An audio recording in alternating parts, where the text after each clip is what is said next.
ketika manusia berbondong-bondong masuk Islam, ini mereka yakin bahwa agama yang paling benar adalah agama yang dibawa oleh Nabi Muhammad SAW, yaitu Islam.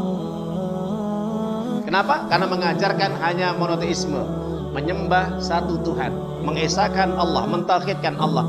Selama yang mereka yakini agama-agama jahiliyah, agama nenek moyang mereka ini ternyata agama yang tidak benar, agama yang salah, agama yang batil. Bismillahirrahmanirrahim.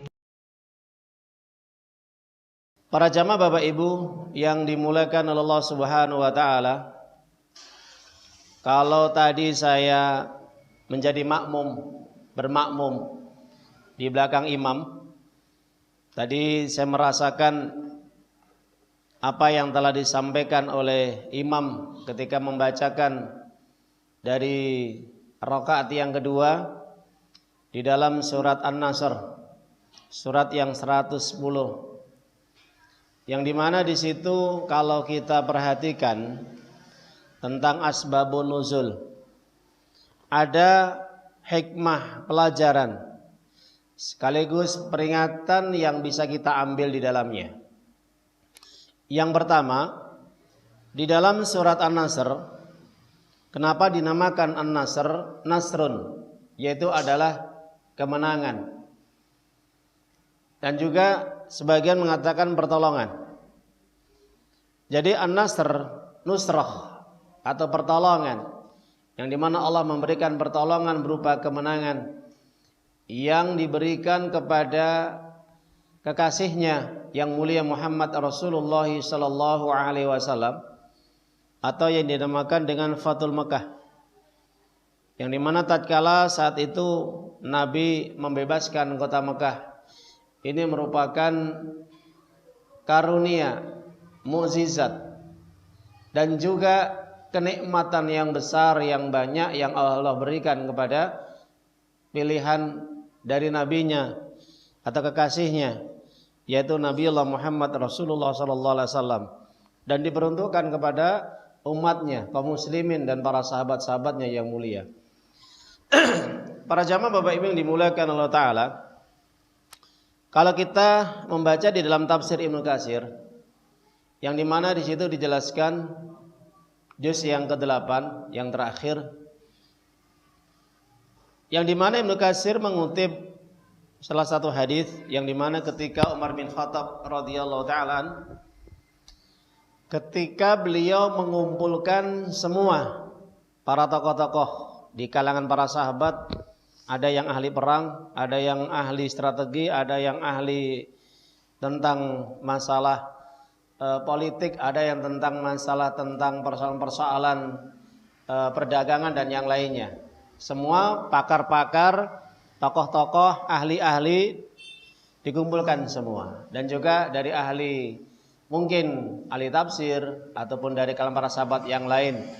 Nah, pada saat itu juga Umar bin Khattab radhiyallahu taala anhu juga mengikut sertakan, yaitu Abdullah bin Abbas radhiyallahu taala anhuma, yang dikala saat itu beliau masih muda ya. Jadi Abdullah bin Abbas ini masih muda. Perkiraan kurang lebih umur 12 tahun lah. Saat itu dihadirkan di rapat besar dengan para tokoh-tokoh kalangan para sahabat Nabi yang lainnya, dan dipimpin oleh yaitu Umar bin Khattab radhiyallahu ta'ala anhum. Yang dimana Umar bin Khattab saat itu bertanya kepada para tokoh-tokoh tersebut ya, terkait dengan surat yang beliau dapatkan, bahwa tentang surat An-Nasr ini yang diturunkan oleh Allah Subhanahu wa taala. Maka Umar bin Khattab bertanya, "Kaifa ra'yukum? Bagaimana pendapat kalian tentang surat An-Nasr ini?" Maka Umar bin Khattab bertanya kepada setiap tokoh-tokoh tadi. Ada yang mengatakan jawaban-jawaban daripada tokoh-tokoh yang diajak musyawarah seperti ini, di antara mereka mengatakan, "Ra'yi, pendapat kami, bahwa surat ini diturunkan oleh Allah berkaitan dengan an-nusrah, kemenangan yang Allah berikan kepada nabinya yang mulia sallallahu alaihi wasallam dan juga kaum muslimin.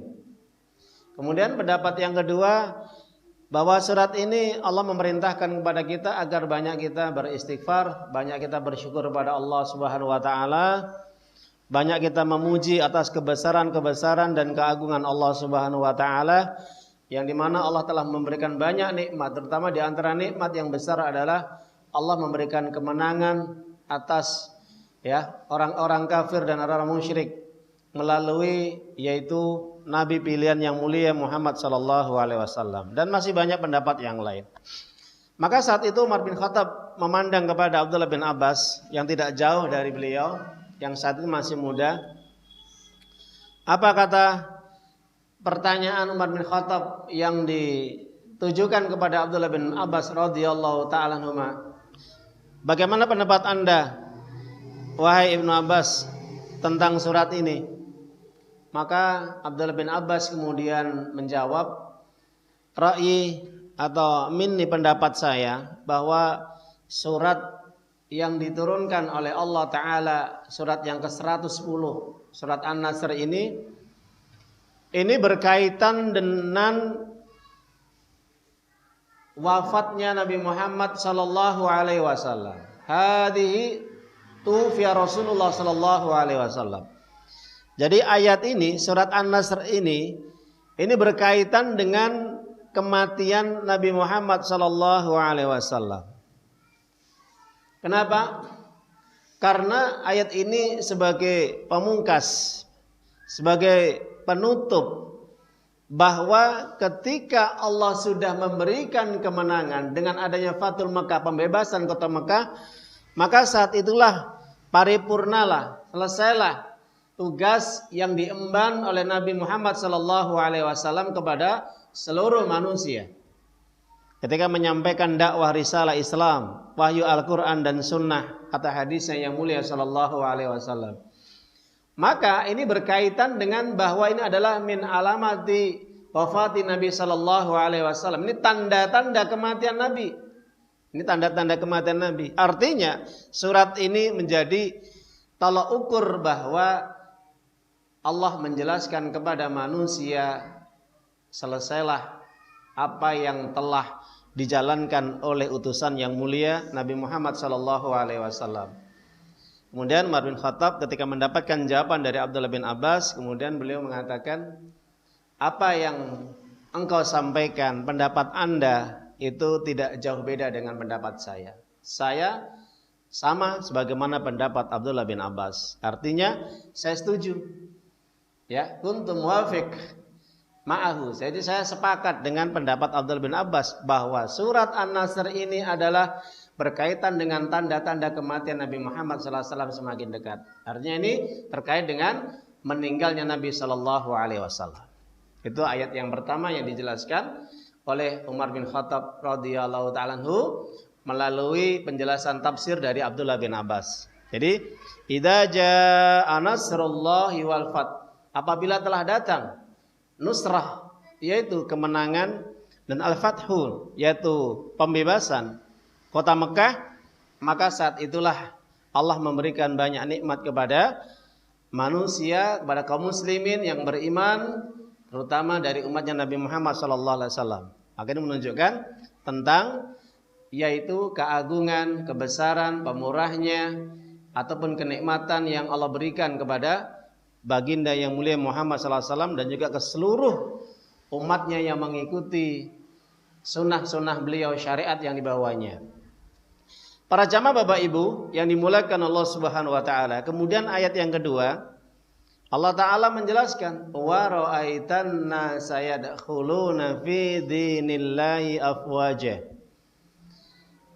Ketika ayat ini diturunkan, maka saat itu pula banyak manusia yang berbondong-bondong masuk Islam. Artinya mereka mengakui bahwa apa yang dibawa Muhammad itu risalah yang hak, agama yang hak, wahyu dari Tuhannya yaitu Allah Subhanahu wa taala. Buktinya apa? Banyak manusia yang berbondong-bondong untuk masuk Islam. Bahwa yang sebelumnya Nabi Muhammad SAW ini dituduh dengan berbagai macam tuduhan.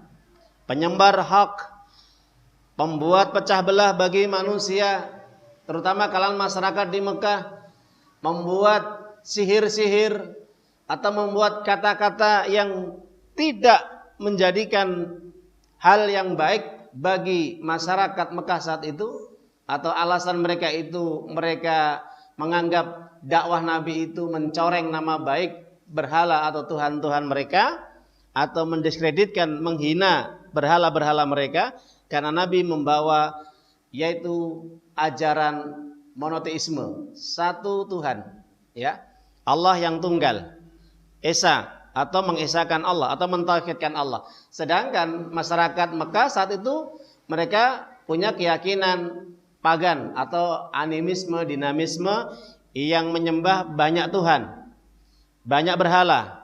Ada Lata, ada Uzza, ada Hubal, ada Suwa, ada Manat, ada yang lainnya, ya. Jadi banyak berhala yang mereka sembah. Nah, terkait dengan ayat tersebut, ketika Allah tunjukkan bagaimana kebesaran Allah, yang dimana Allah memberikan kemenangan melalui tangan Nabi Muhammad SAW, melalui dakwah beliau, sehingga manusia semakin yakin bahwa apa yang dibawa, yang diajarkan, disampaikan, didakwakan oleh Nabi Muhammad SAW adalah hak, benar, dan tidak ada penyimpangan, kekeliruan, dan kedustaan. Jadi inilah yang menyebabkan manusia semakin yakin dengan dakwah Nabi Muhammad SAW. Maka dari situlah Allah mengabadikan, engkau akan melihat banyak manusia yang mereka berbondong-bondong masuk Islam. Ya, perhatikan. Wa ra'aitan nasa yadkhuluna fi dinillahi afwaja. Mereka berbondong-bondong masuk Islam. Kenapa? Karena yakin. Jadi umat Islam saat itu, manusia saat itu yakin ketika dia masuk Islam, inilah agama yang benar, agama yang diridhoi. Bahkan agama yang bisa memberikan jaminan keselamatan, kebahagiaan di dunia maupun nanti di akhirat. Sebagaimana dijelaskan dalam surat Ali Imran ayat 19, "Innad dina 'indallahil Islam." Sesungguhnya agama yang diridhoi oleh Allah adalah agama Islam. Wa may yattaqi ghairal islam dinan fala yuqbal minhu wa huwa fil akhirati minal khasirin. Barang siapa yang mencari selain agama Islam sebagai landasan hidupnya, tujuan hidupnya, mengatur hidupnya, konsep dalam mengatur semua persoalan hidupnya, selain agama Islam tidak akan diterima oleh Allah. Dan agama tersebut tidak diridhoi, dianggap agama yang batil, keyakinan yang batil, pemikiran yang batil, aturan yang batil, konsep hidup yang batil yang tidak sesuai dengan apa yang dikehendaki oleh Allah Subhanahu wa taala. Maka dia termasuk orang-orang yang rugi dan tidak akan diterima oleh Allah selama-lamanya sampai hari kiamat. Jadi dua ayat ini di dalam satu surat Ali Imran ini menegaskan bahwa ketika manusia berbondong-bondong masuk Islam, ini mereka yakin bahwa agama yang paling benar adalah agama yang dibawa oleh Nabi Muhammad SAW, yaitu Islam. Kenapa? Karena mengajarkan hanya monoteisme, menyembah satu Tuhan, mengesahkan Allah, mentauhidkan Allah.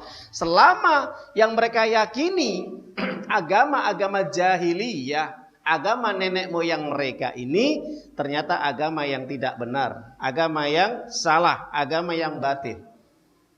Jadi para jamaah Bapak Ibu rahimani rahimahullah taala, maka ketika ayat ini diturunkan, banyak para ulama kemudian menjelaskan. Di akhir penjelasan situ maka dijelaskan keterkaitan ayat tersebut para jamaah Ibu. Apa yang terjadi? Di saat ketika Allah memberikan kemenangan kepada kaum muslimin dan banyaknya manusia yang masuk Islam karena meyakini kebenaran Islam yang dibawa oleh Nabi Muhammad SAW, dan juga sebagai bentuk pujian penghormatan kepada nabinya yang mulia SAW, maka ketika beliau meninggal dunia, apa yang terjadi?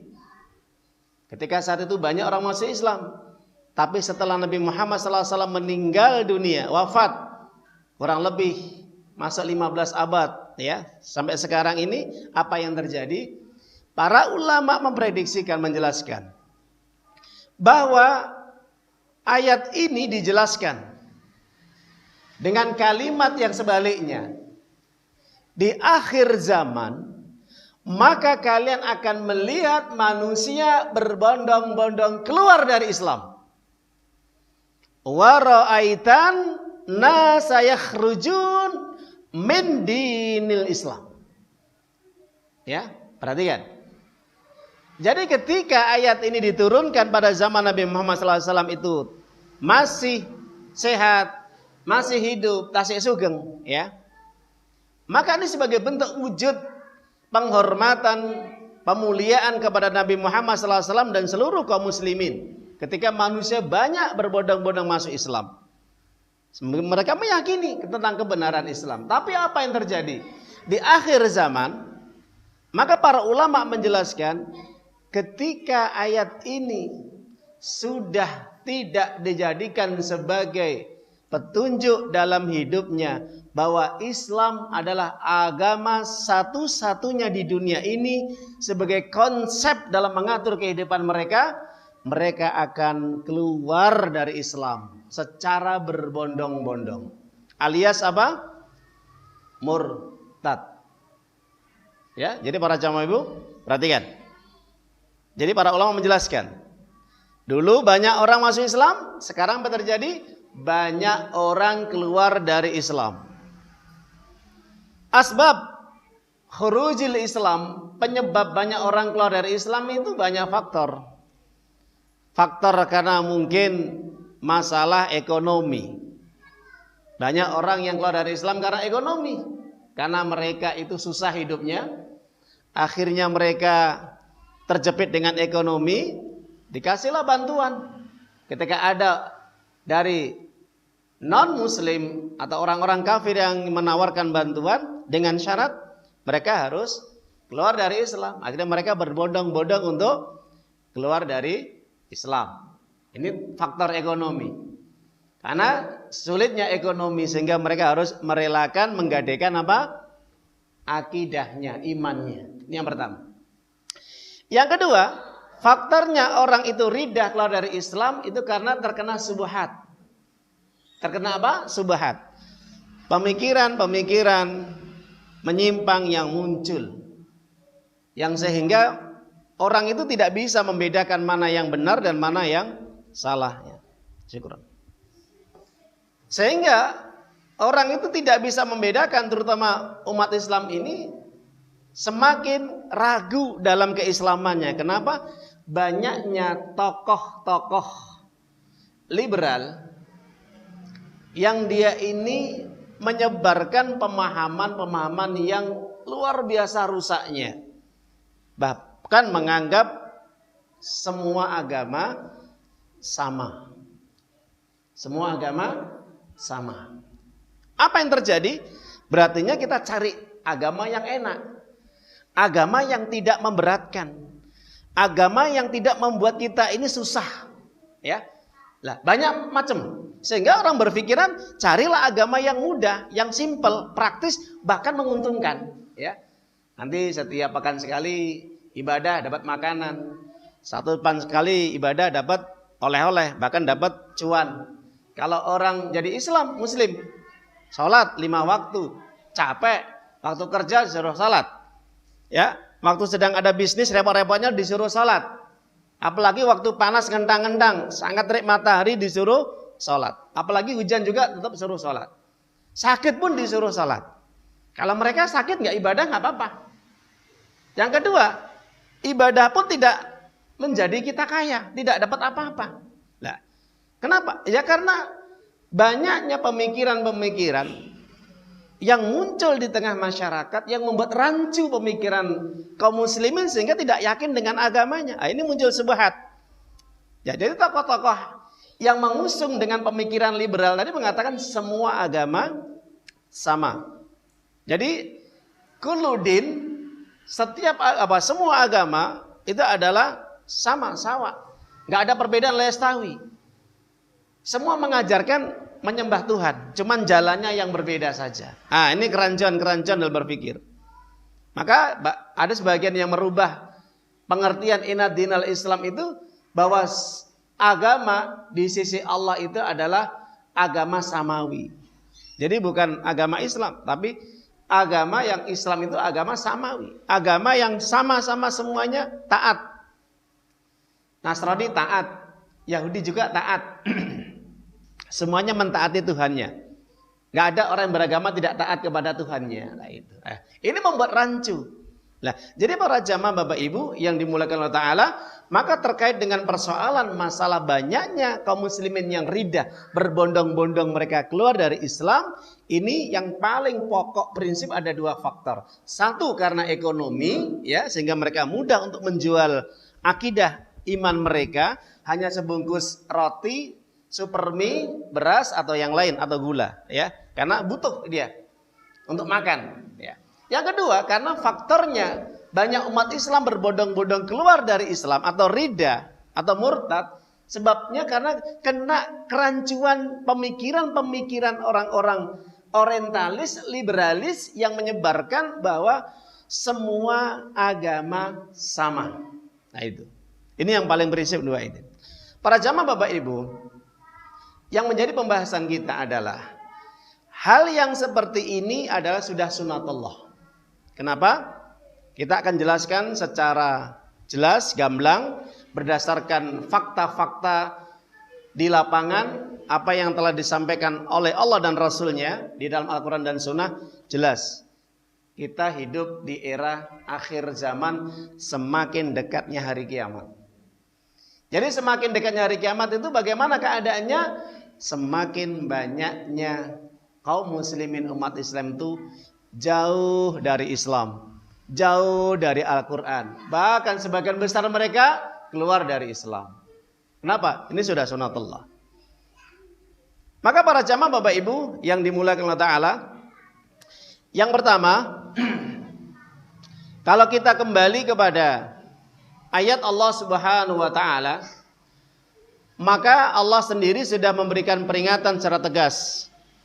Kalau kita membuka di dalam Al-Quran surat Ali Imran ayat yang ke-100, Allah Ta'ala sudah menjelaskan, ya ayyuhalladzina amanu in tuti'u fariqam minal ladzina utul kitaba yaruddukum ba'da imanikum kafirin. Perhatikan, kafirin. Allah tutup dengan kata-kata kafirin. Hai orang-orang yang mengaku beriman, ini peringatan dari Allah. Jikalau kamu intuti'u atau ayuti'u, apa? Taat, mengikuti. Kalau kamu tetap mengikuti sebagian ahlul kitab Yahudi dan Nasrani, apa yang diikuti? Apa? Yang diikuti adalah jalan hidup mereka, konsep hidup mereka, tingkah laku mereka, ajaran mereka, keyakinan mereka, akhlak mereka. Orang-orang kafir Yahudi Nasrani, kalau istilah modern sekarang orang-orang barat lah, ya. Jadi orang-orang barat ini kebanyakan dari orang-orang Yahudi dan Nasrani. Jadi kalau kita lihat para pemuda dan pemudi ini, mereka hidupnya sudah berubah kebanyakan gratis. Kebanyakan mereka. Kenapa? Mereka lebih enjoy, mereka lebih senang, mereka lebih menikmati bagaimana tata cara model hidup ala barat. Cara berpakaian, cara berjalan, cara berpenampilan, cara makan, cara mereka menggunakan rambutnya, dan masih banyak lagi, berubah total, ya. Nah, ini keadaan di akhir zaman. Ini kata Nabi sallallahu alaihi wasallam, ya. Yang dimana Nabi menjelaskan bahwa Allah dan Rasulnya melaknat laki-laki yang menyerupai wanita. Laknatullah al-mutasabbihina minar rijal bin nisa. Allah melaknat laki-laki yang menyerupai wanita. Dan sebaliknya melaknat wanita menyerupai laki-laki dalam segala hal. Berpakaian, bagaimana mereka berambut, ya. Bagaimana juga mereka berjalan? Mereka berbicara. Laki-laki yang bencong, perempuan yang banci, dan banyak lagi. Munculnya para waria-waria, sehingga munculnya LGBT. Jadi kita nggak usah bingung. Ini sudah 15 abad yang telah lalu, Nabi sudah mengatakan, sudah dilaknat mereka hidupnya. Jadi kalau ada laki-laki yang menyerupai wanita, atau wanita menyerupai laki-laki, hidup mereka dilaknat oleh Allah Ta'ala. Jelas, dijauhkan dari rahmat Allah. Hidup mereka tidak akan pernah bahagia. Kenapa? Jauh dari syariat, jauh dari tuntunan Allah Subhanahu wa taala, agama Islam. Itu, ya. Itu dalam hal model.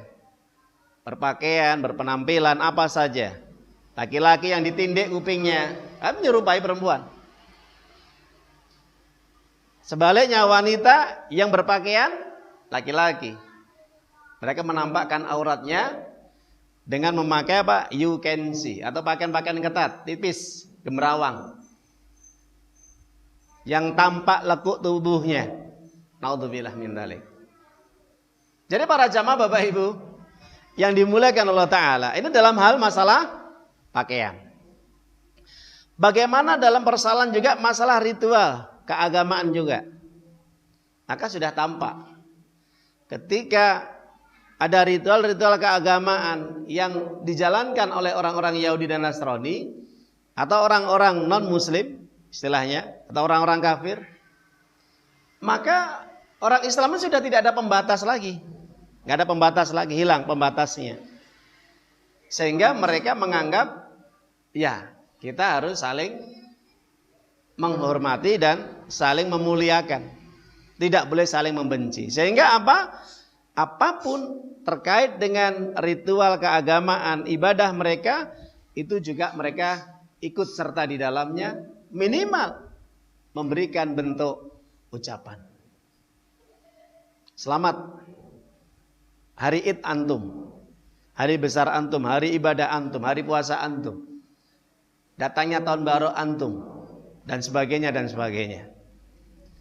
Maka para jamaah Bapak Ibu yang dimuliakan Allah Ta'ala, fenomena yang seperti ini, maka kita tidak usah heran. Kenapa?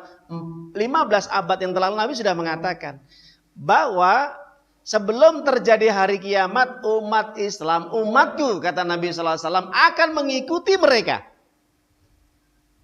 Maka dijelaskan dalam hadis Imam Bukhari dan Muslim, riwayat dari sahabat Abu Sa'id Al-Khudri radhiyallahu ta'ala anhu, Nabi sallallahu alaihi wasallam bersabda, la tatabi'unna sananal ladzi min qablikum sibran bi sibrin wa dira'an bi dira'in hatta la dakhalu fi juridabin lattaba'tumuhum. Qulna ya Rasul al-yahud wa nasara, qala faman.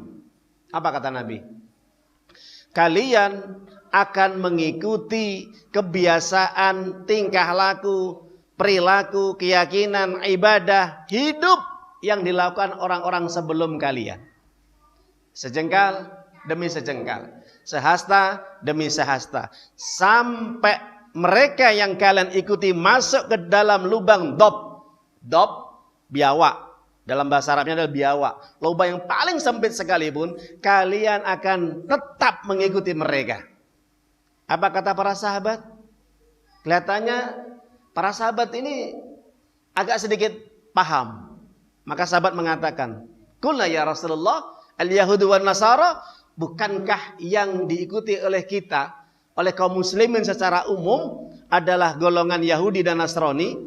Hidup, aturan, model, perilaku, ajaran, keyakinan, apa saja itu diikuti oleh umat Islam. Dibenarkan, diamini, diridhoi. Apa kata Nabi? Siapa lagi kalau bukan mereka? Siapa lagi? Jadi umat Islam ini lebih senang, lebih menikmati, lebih enjoy, lebih ridho, lebih puas dengan tatanan kehidupan peradaban orang-orang barat kafir. Jelas Bapak Ibu? 15 abad yang telah lalu sampai sekarang ini. Ya, Anda perhatikan aja. Anda perhatikan. Ketika mereka membuat sesuatu yang baru, pasti akan diikuti. Ya, apapun. Baik itu yang bentuknya tasabuh dalam arti menyerupai hal peribadatan, mereka akan ikuti. Dalam urusan-urusan secara umum mereka juga akan ikutin. Makanya para jamaah Bapak Ibu yang dimuliakan Allah Ta'ala, maka ketika ada anak kita di keluarga kita, ketika mereka berubah cara berpakaiannya, lumrah. Kenapa? Bukan lumrah dalam syariat, lumrah bagi mereka. Kenapa? Mereka lebih senang mengikuti tren, model, kebiasaan tingkah laku orang-orang Yahudi dan Nasrani yang mereka mengumbar aurat. Jelas Bapak Ibu? Ya. Kalau kita lihat di tengah masyarakat kita, sudah tidak ada pembatas lagi. Kenapa? Hijab mereka sudah dihancurkan. Apa itu? Syariat agama Islam sudah dihancurkan. Jadi kalau ada pemuda-pemuda sekarang ini, mereka mentato badannya, mentindik kupingnya, berpakaian yang seakan-akan mereka itu, bagi mereka itu hal yang baik, ya. Itulah perubahan dari sikap mereka. Sebaliknya yang perempuan juga seperti itu. Mereka berpakaian dengan mempertontonkan auratnya. Mereka sudah tidak malu-malu di tengah masyarakat. Bahkan mereka terang-terangan, maaf ya Bapak Ibu, mereka berdua-duaan, mereka bermesra-mesraan dan sebagainya. Kenapa? Itulah pola hidup yang dibuat orang Barat untuk menghancurkan generasi Islam, kaum muslimin. Hati-hati. Ini akan menyasar anak-anak kita, keturunan kita, keluarga kita, terutama para jamaah Bapak Ibu. Kalau tidak kita bentengi dengan iman yang benar, pemahaman yang benar, hancur generasi. Makanya Samuel Zwemer, seorang tokoh Yahudi pada tahun 1950-an di Palestina.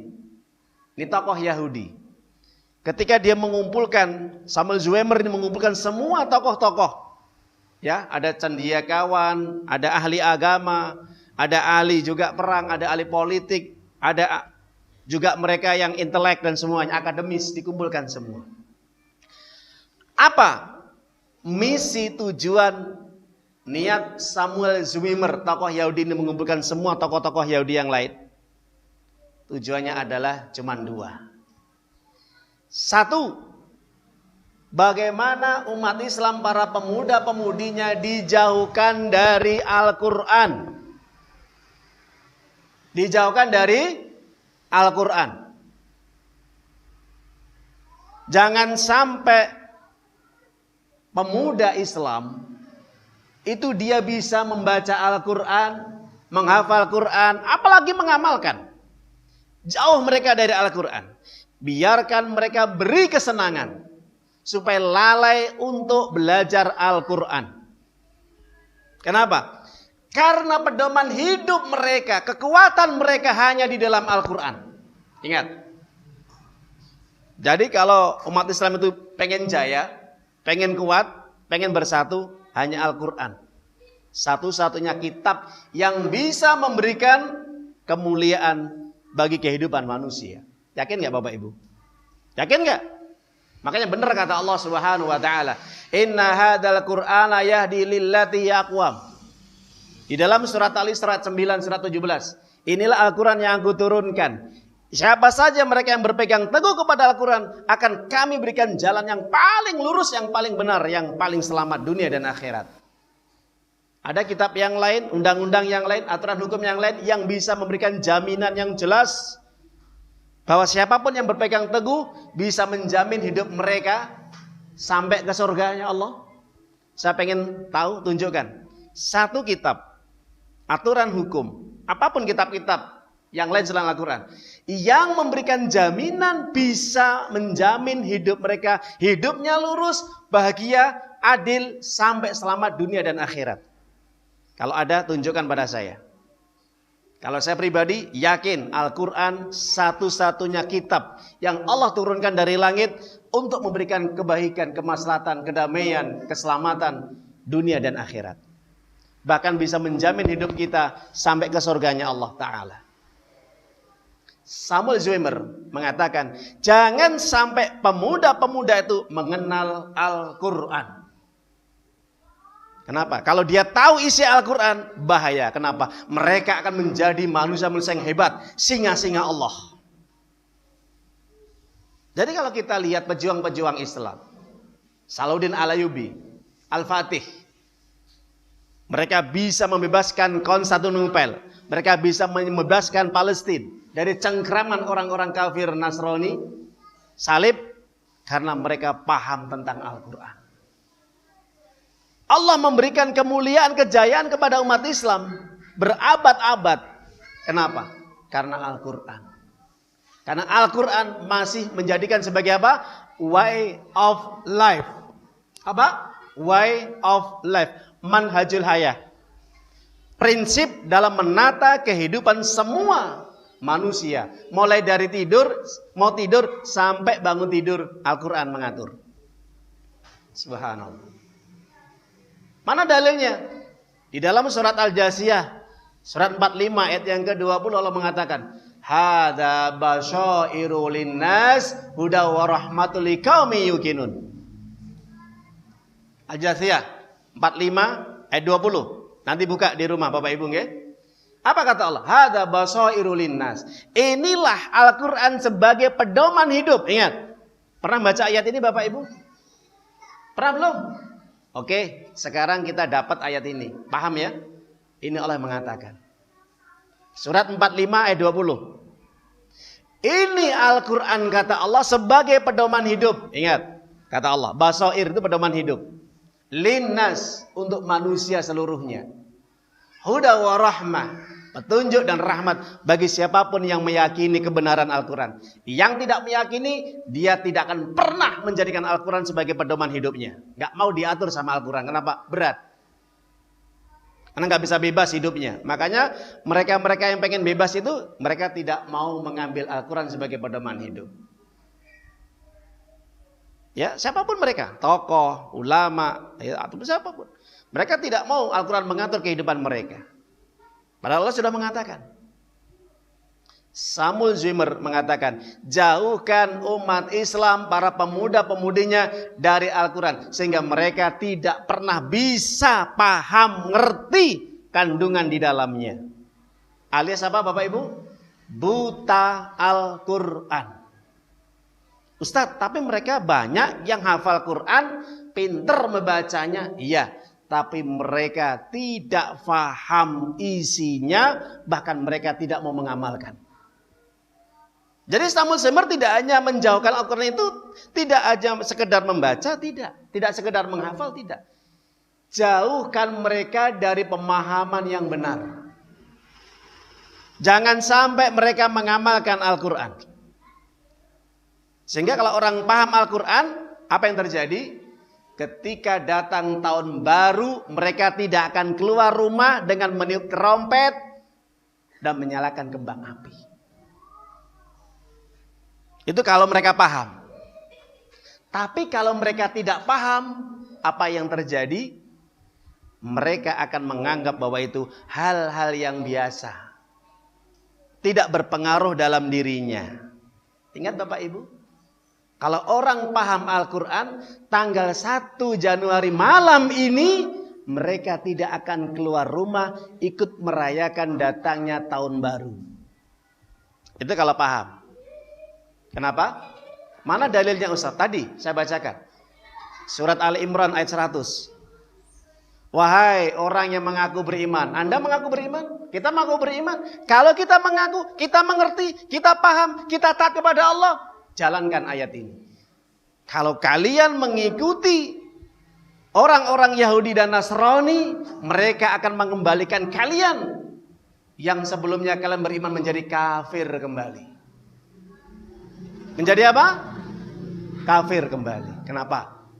Karena kalian menikmati, menyetujui, meridhoi ritual-ritual ibadah perayaan kami tahun baru Masehi, yang dimana menurut sejarah yang otentik bahwa datangnya 1 Januari tahun baru adalah orang-orang masyarakat Yunani, Romawi, yang dimana mereka punya keyakinan bahwa setiap datangnya tahun baru mereka menganggap Dewa Janus adalah pemberi kebaikan.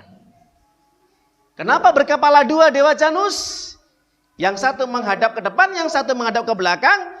Bahwa ini menunjukkan kepala yang ke belakang menghadap ke belakang adalah masa lalu. Yang menghadap ke depan adalah masa yang ke depan. Jadi orang meninggalkan masa lalu, bagaimana meraih masa depan mereka akan menjadi hidup yang bahagia dengan meyakini Dewa Janus adalah sebagai penolong mereka. Ini sebagaimana pernyataan dari mantan pendeta dan biarawati masuk Islam Irena Handono. Dan masih banyak lagi yang mereka mengupas tuntas masalah ini. Sejarah. Jelas Bapak Ibu, apakah kita masih meyakini dan masih ikut mengikuti dan merayakan? Kembali kepada penjenengan masing-masing. Saya tidak memaksakan, tapi kembali kepada jenengan masing-masing. Karena pada hakikatnya dengan datangnya tahun baru Masehi, bukan Muharram, bukan Hijriah. Ini menunjukkan bahwa masyarakat Romawi atau Kaisar Julius ya menyatakan bahwa 1 Januari ini bertepatan dengan perayaan untuk Dewa Janus. Ya. Jadi kalau ada anak kita, kerabat kita, saudara kita yang masih seperti itu, tolong dijelaskan. Umat Islam sudah punya perayaan sendiri, sudah keyakinan sendiri, sudah punya agama sendiri, kembali kepada Islam. Ya, Allah sudah menetapkan Idul Fitri dan Idul Adha adalah hari besar umat Islam. 1 Muharram datangnya tahun baru umat Islam. Maka pada kesimpulan yang kita sampaikan pada malam hari ini bertepatan dengan 1 Januari, maka betul kata Nabi Sallallahu Alaihi Wasallam, kebanyakan umat Islam akan mengikuti mereka sejengkal demi sejengkal, sehasta demi sehasta, sampai mereka masuk ke lubang biawak mereka mengikutinya. Apa kata Imam Nawawi di dalam kitab Syarah Muslim? Imam Nawawi mengatakan bahwa itulah kebiasaan orang-orang kafir yang bertujuan untuk mengajak umat Islam mengikuti pola hidup mereka. Keyakinan mereka, falsafah mereka, pemikiran mereka, tradisi mereka, akhlak mereka, agama mereka, ritual mereka. Supaya umat Islam lebih condong kepada mereka. Siapa? Yahudi dan Nasrani. Jelas Bapak Ibu? Yang terakhir sebelum saya tutup dalam pengajian ini. Maka Nabi SAW berpesan kepada kita semuanya. Sebelum beliau meninggal dunia. Berkaitan dengan surat An-Nasr tadi. Kebanyakan manusia nanti di akhir zaman, dekatnya hari kiamat, mereka berbondong-bondong keluar dari Islam. Keluarnya itu bukan kok saya menjadi non-muslim, bukan. Tapi pemikiran, hidup, gaya, perilaku, keyakinan mereka sudah keluar. Sudah tidak selaras dengan Islam. Ya, buktinya kita lihat banyak para pemuda-pemuda kita ini. Di luar sana. Ya. Para jamaah Bapak Ibu, Nabi mengatakan dalam hadis sahih bahwa ketika nanti di akhir zaman, maka umat Islam ini lebih tasabuh, menyerupai orang-orang Yahudi dan Nasrani. Kalau sudah seperti itu, apa kata Nabi? Bukan umatku dan tidak akan bertemu denganku nanti di telaga Al-Kautsar di surga Firdaus. Jadi mereka yang hari ini dan mereka yang kemarin tanggal 25 Desember mengucapkan hari besar mereka lahirnya Isa Al-Masih. Dan juga mereka menyambut merayakan datangnya tahun baru mereka Masehi. Kata Nabi, jangan sekali-kali mereka hadir di telagaku. Mereka tidak akan pernah berkumpul denganku nanti di telaga Al-Kautsar di surga Firdaus. Yang mereka masih ikut-ikutan merayakan hari besar, ritual, ibadah, keyakinan selain Islam. Ingat hati-hati Bapak Ibu. Apa kata Nabi? Laisa minna man tasyabbaha bi ghairina. Bukan umatku kalau mereka masih mengikuti, menyerupai kebiasaan orang-orang kafir Yahudi. Ingat, kita tidak akan pernah mencicipi telaga Al-Kautsar nanti di surga. Kalau masih kita ikut-ikutan. Ini pesan saya sebagai bentuk rasa kasih sayang, cinta saya kepada antum semuanya. Tapi monggo, kembali kepada panjenengan. Kalau kita pengen bertemu dengan Nabi, ikuti Nabi, ikuti Allah Subhanahu wa taala. Itu yang paling tepat dalam hidup kita.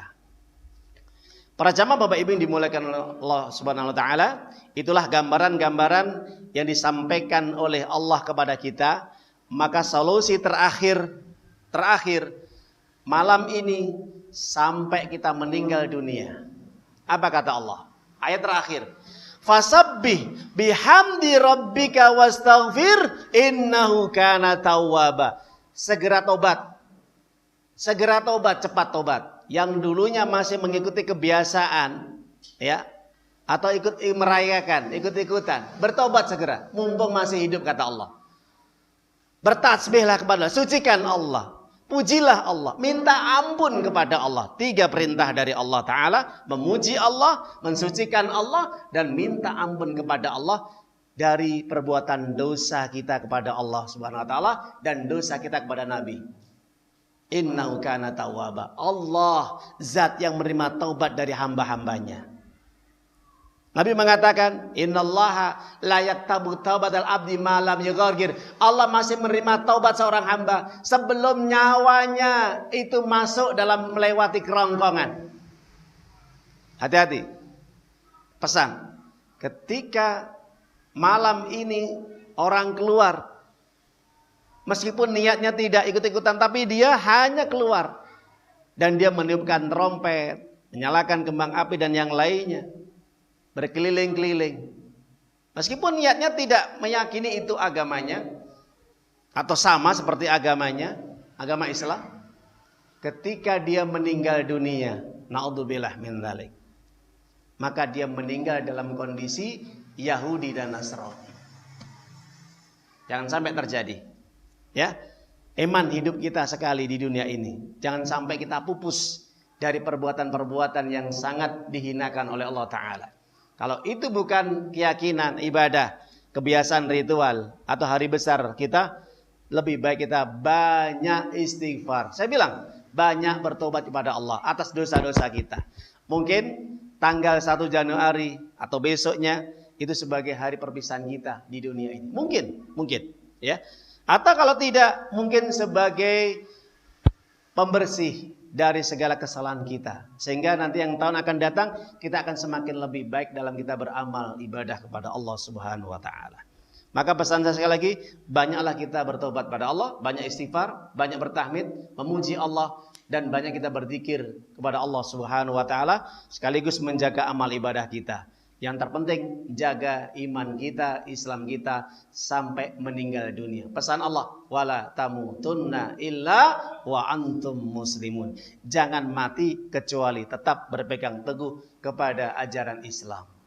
Semoga bermanfaat kajian pada malam hari ini, dan ini bisa memberikan manfaat yang besar kepada kita. Pada akhirnya majelis ini kita tutup dengan bacaan hamdalah. Alhamdulillahirabbil alamin. Subhanaka Allahumma wa bihamdika asyhadu an la ilaha illa anta astaghfiruka wa atubu ilaik. Assalamualaikum warahmatullahi wabarakatuh. Ya ayyuhalladzina amanu ittaqullaha haqqa tuqatih wa la tamutunna